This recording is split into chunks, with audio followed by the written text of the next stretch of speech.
Hello and welcome to the Huntsman World Senior Games Active Life. My name is Kyle Case, and I'll be your host on this amazing journey as we attempt to help you get the most out of your life. Evelyn Cook, as a child, was a competitive and active tomboy, running, biking, and finding her stride in track.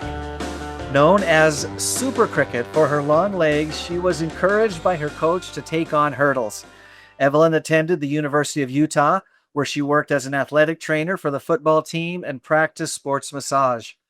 Later, Evelyn became a mother of five and devoted herself to raising her family, stepping away from her athletic identity for more than 2 decades. Over time, she lost both confidence and physical health, eventually reaching a point where even stepping off her front porch was painful. When her son was scouted as a runner late in high school, Evelyn made a quiet but powerful decision. To support him, she needed to move too. What began as a short walk to the bottom of her front stairs grew into neighborhood walks, then running again after a 24-year break. At 50, Evelyn set a goal to compete in track and field at the Huntsman World Senior Games. She is now a passionate advocate for movement and credits the Games for saving her life. Her motto is, "Successful people do what others won't." And Evelyn, welcome to the show. I thank you so much, Kyle. Well, you've got such a great story. I'm excited to get a chance to visit with you and get to know you a little bit better. We've obviously we've had a chance to meet. We ran into each other at the track meet last year, and you're one of our photo models. So you have actually graced our walls here in our office, and we've been able to utilize your image for a number of our advertising endeavors and things like that. So I feel like we're old friends, even though we haven't had a chance to visit all that much, but we're going to remedy that today. I want to start off with you as a kid. You grew up in a very bustling, busy, rambunctious household. Your grandparents were there. There were a lot of kids. There were a lot of grandkids. Your parents also were involved in track. Tell us what it was like growing up with that much energy and how that related to you and your activity. Uh, it's funny. My grandparents had 13 kids and raised 14 grandkids over a period of time. So it's my grandmother basically had 27 children. And back then, I think it was normal. I we're from Indianapolis, Indiana, and the house, it wasn't a big house, but there was always a lot going on. So my grandparents raised me for half of my life. So I was with them a lot. As the cousins came, a lot of cousins coming, a lot of cousins going, just with life happening for my grandparents and their kids. And each of their kids were assigned a kiddo to take care of. Basically, the latter half of the birth order had whichever grandkids came in. So I had somebody that would comb my hair. I had someone that would make sure that I had a bath. And I was kind of a tomboy. So I was always outside or running around with all of the boys. So I wasn't very girly, but it was very loud all the time. But we had meals together.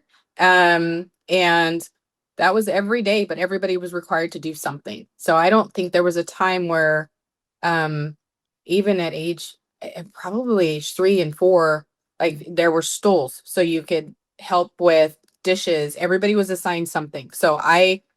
It was normal for me. I just thought that was normal. I thought everybody grew up that way. So for me, it was great. It was normal. Constantly surrounded by a support group. It sounds like you were towards the end of the birth order. Is that right? Yeah. Hmm. So was there a time when you got to be towards one of the older ones and you had to wash hair and take help people get baths, or you came towards the tail end of it? Yeah, I was legitimately at the very end. So Well, it was normal. that's awesome. And I love how you talk about being outside and being active. And it's such an important part of the active life is just being outdoors and running around and just enjoying yourself. I think as we grow older, we lose that joy of play. And I love being a part of an organization that gets to reintroduce that to so many people. And you're one of those people that has been able to take advantage of that and to re-experience some of the joy of just running and playing and jumping and having fun. And you get to do it in a somewhat of a formal setting, but I think there's some real power in that. So you talked about being outside and active and running around and having tons of cousins and brothers and sisters and everybody present. But you did compete in track and field specifically. Was it in high school where you were introduced to track and field?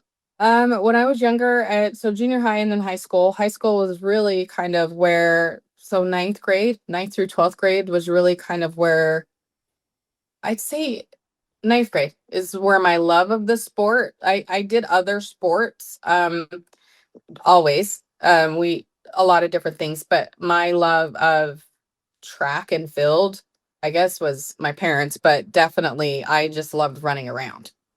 So ninth grade. And that's where you were introduced to track and field formally. Mhm. Super Cricket, was that a family name? Was that a coach's name? Where did that come from? What's funny about that is that was actually a mean thing.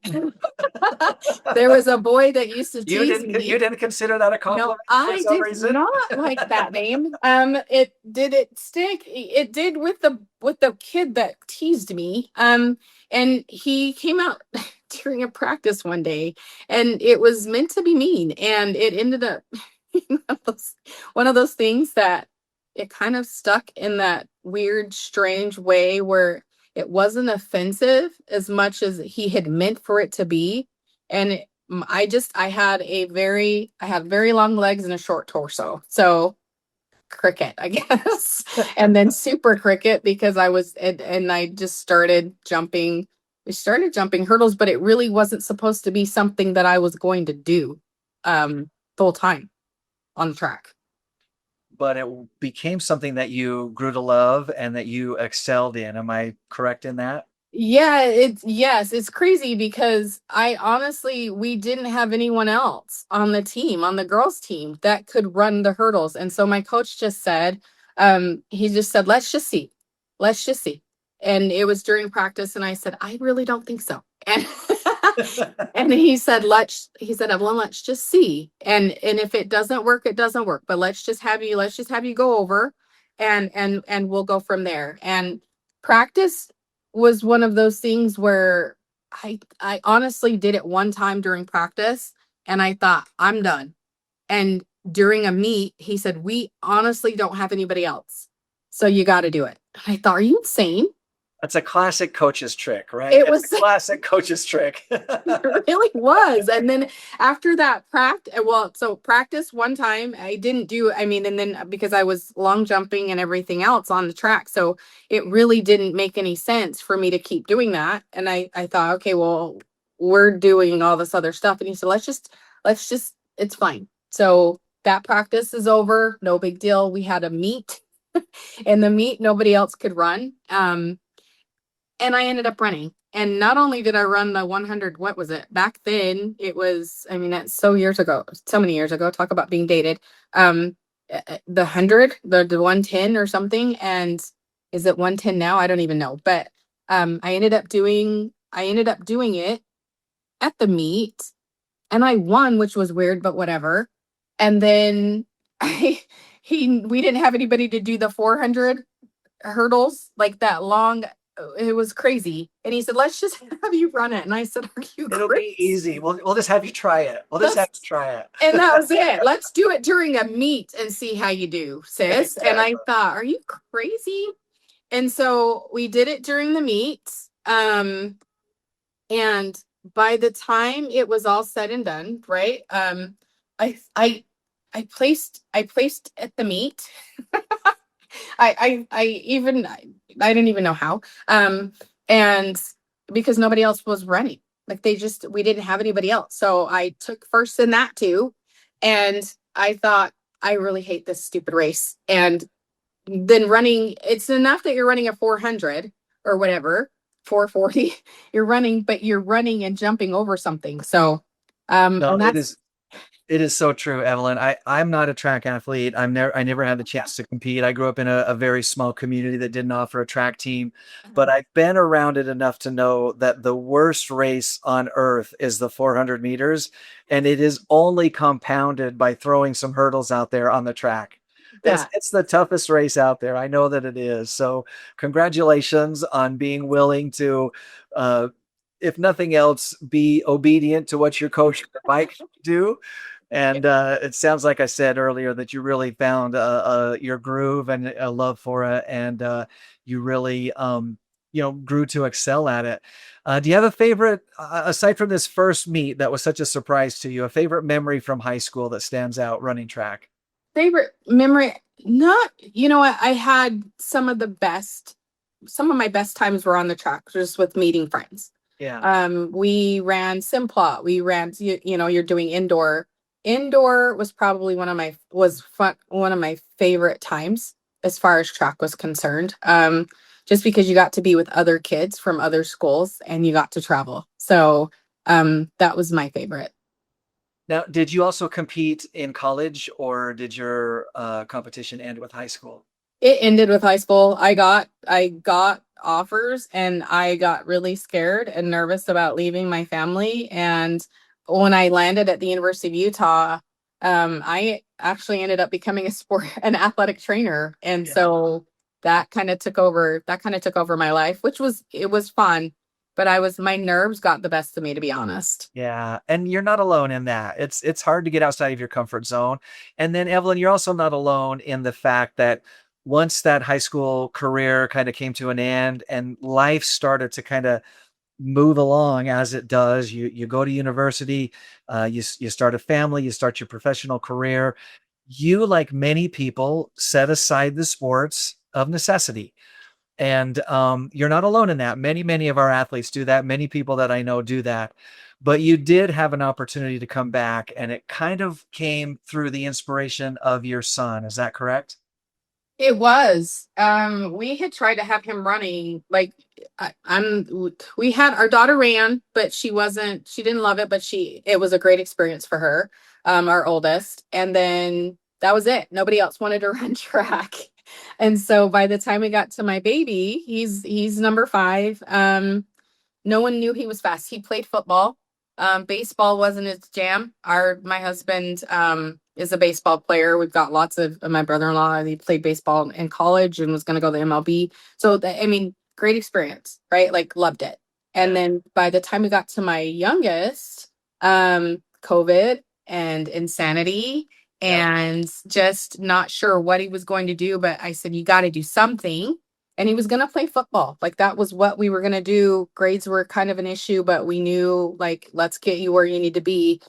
Stepped on the track, and no one knew the kid was fast.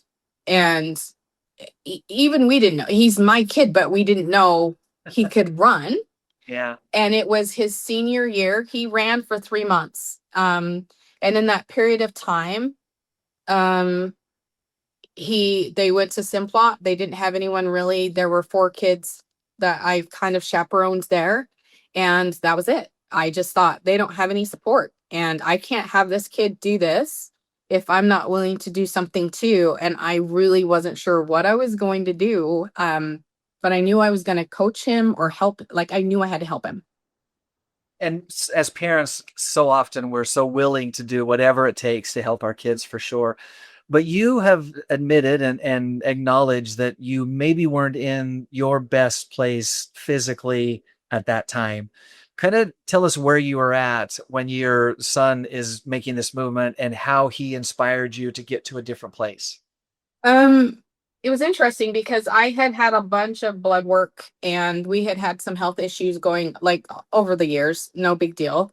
But I had just had some blood work come back, and I had had a test that came back that said I had had the arteries of a 72-year-old. Wow.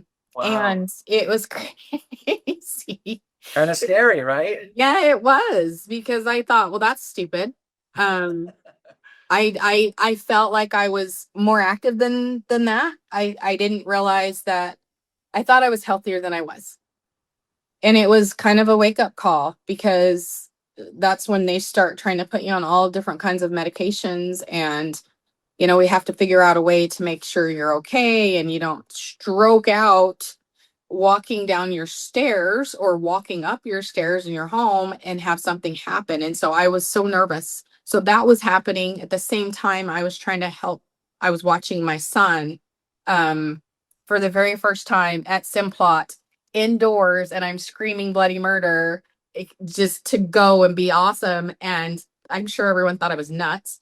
And then I thought in the back of my mind, hopefully I don't do so much that I have a heart attack. And it's not, I mean, and I can laugh about it because I just thought, no, I couldn't get so excited because at any time I didn't know what was going to happen. So I was dealing with my own stuff, but I was watching what he was going through, and I thought, absolutely not. I will not let him be on this journey by himself.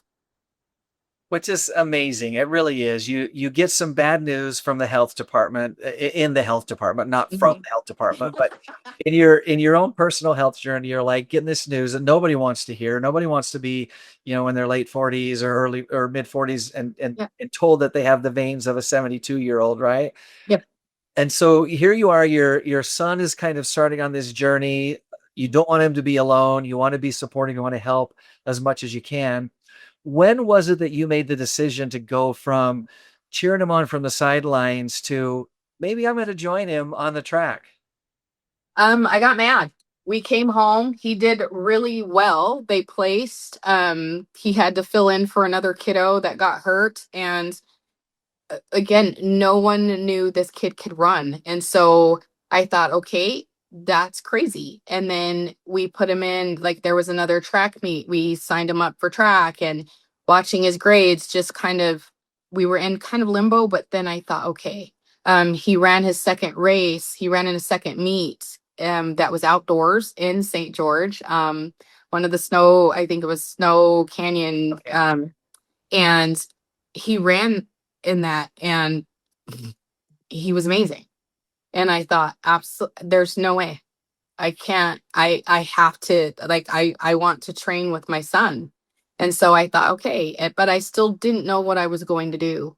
Um and it really wasn't until, like, I saw the joy that it brought him, because track, it's as much as it's not an individual sport, but it is. I mean, it's an individual sport unless you're running a relay. Individual sport that you compete in a team, right? Yeah, yeah. And so, and watching him run with his teammates, and everybody be impressed by him, but he's a good human being. And I thought, okay, I have to keep up, and I don't want to drop dead. And so what am I going to do? And that's really what it was. I watched him run in that second meet, first outdoor meet ever in his life. And I thought, okay, what am I going to do? And it really came down to, we got home from St. George. I went to bed. It had been on my mind. I didn't say anything to anybody. I didn't tell my husband. I didn't tell my kids. I didn't even tell my son. I just needed to know for myself that I could show up for myself. If I could show up for my kid, I needed to show up for myself. And so I opened my front door. And away you went. And I did. I wasn't sure. I really wasn't sure, because I was so nervous about, if I'm running, what happens if I drop dead? I mean, all of the dumb things that go through your mind of negativity, and saying you're not worthy to do this, and you're not in good shape, you're not healthy. Even though I wasn't a big person, I'm this small person who just wasn't like, my arteries said something completely different than the way I thought I felt. Yeah. And that's what it was. Like, I opened the door and I stepped down the stairs, and then I thought, that's it. And then I wanted to turn back around and come back in the house, and I thought, it's okay. And then I looked at the end of our driveway. And from that, I thought, okay, if I can just get to the end of the driveway. And that was what it was. Like, if I can get to the end of the stairs, if I can get to the bottom of the driveway. And from the bottom of my driveway, I thought, if I can get to the top of our street. I didn't even want to walk and check the mail. So let alone, like, we have cluster boxes. And so it's not very far, but I just thought, I always got in the car to drive to go get the mail. And Yeah. I thought, okay, here we go. And that's what it was. Little steps. Yeah. I love what you're sharing because, again, it's so indicative of where we all eventually find ourselves. And that is start where you're at. Start where you're at and go from there. Although I will say this, Evelyn, walking from your front porch to the mailbox and competing in the Huntsman World Senior Games in the hurdles, there is a little bit of a leap there, right? There is. So did you start out just kind of running some distances and kind of getting your wheels back underneath you and then hit the track? Or were you like, no, I'm gonna get right on the track and go to the sprints? No, it's the craziest thing. So I started walking and one of the gals that my husband was working out quite a bit. And there was a gal there that happened to be the coach of Layton High School. And she saw our son run, and we had talked just kind of in passing, and she's like, wait, is that your boy? And I said, no, yeah, that is. And she said, okay, how long has he been running? Oh no, just barely. Like Right. he just barely started running. She's like, wait a minute. And he started 200. They had him running 400, and they're like, let's just have you run around the track, right? So he ran that 400, was not out of breath, which was insane. And so when she approached me, that's really what it was. When I met her, and my husband said, oh, I work out with her all the time. She's at my class. And she just said, I would love to work out with you. I want to put something together for older women, and um I would love to have you come. But she had a torn Achilles, so she was kind of taking care of that, but she was still coaching when we were at the snow. We saw her again at the snow event. And that's kind of really what it was. So when I met her, I had started walking. I hadn't seen her. We were supposed to connect. I hadn't seen her. So when I walked, um, she gave me we saw each other again at a track meet. And then it was another, she's like, okay, we have to work out. And that was it. So when I first got on the track to start doing, because I was running on the street, I was walking on the street, and then I was doing 2 miles every day. Yes. And then I started running and walking, right? Like I just like walk, run a little bit. Alternating, yeah, Yeah, for sure. just to time, like, okay, couch to 5K. Let's see if we can do this. And so with Jamie, I said, I haven't hurdled, and we talked about Huntsman, and I knew that my parents, my in-laws, had done Huntsman. They walked, and they would bring back these medals, but I didn't know what the heck. You're like, you're walking? What is that? And that's really kind of what it was. Jamie she's like, let's go. So I actually switched. I hurdled differently. When I was in high school, I had a different lead leg, and for whatever reason, my lead leg changed on the track. Wow. And the first time over a hurdle was weird. Um, but I remembered why I loved it. And quite honestly, I was extremely emotional. I got over the hurdles. We were doing some drills, and I kept thinking, I just want to hurdle. And she's like, let's just see it then. And just to see if I mean, who knows? It's been all these years. I got over that first hurdle, and I thought, well, that's weird.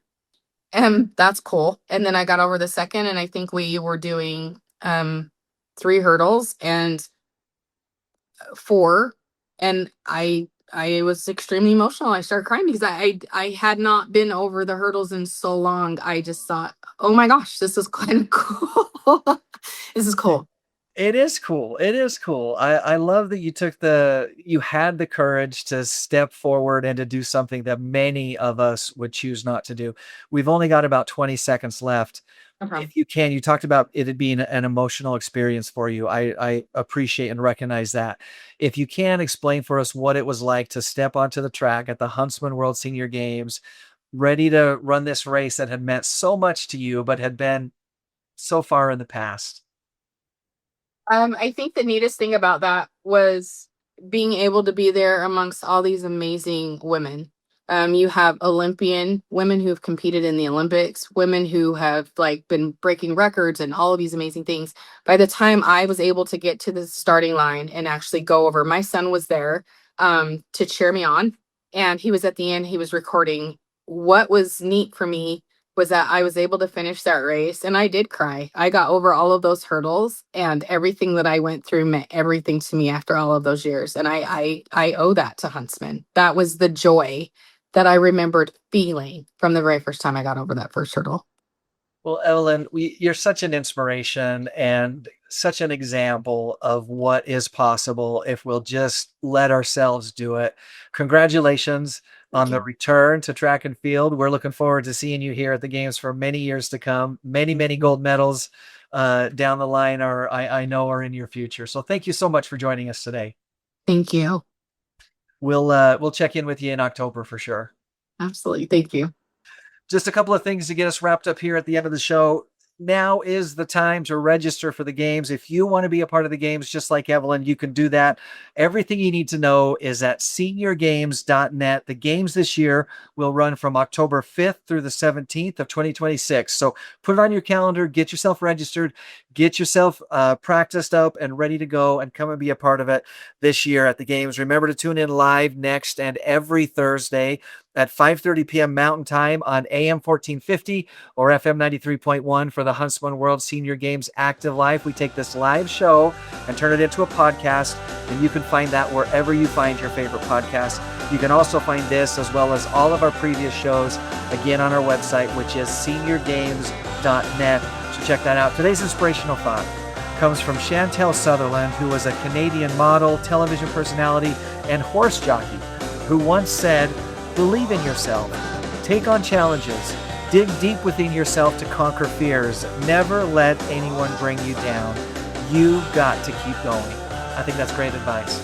Until next Thursday, stay active.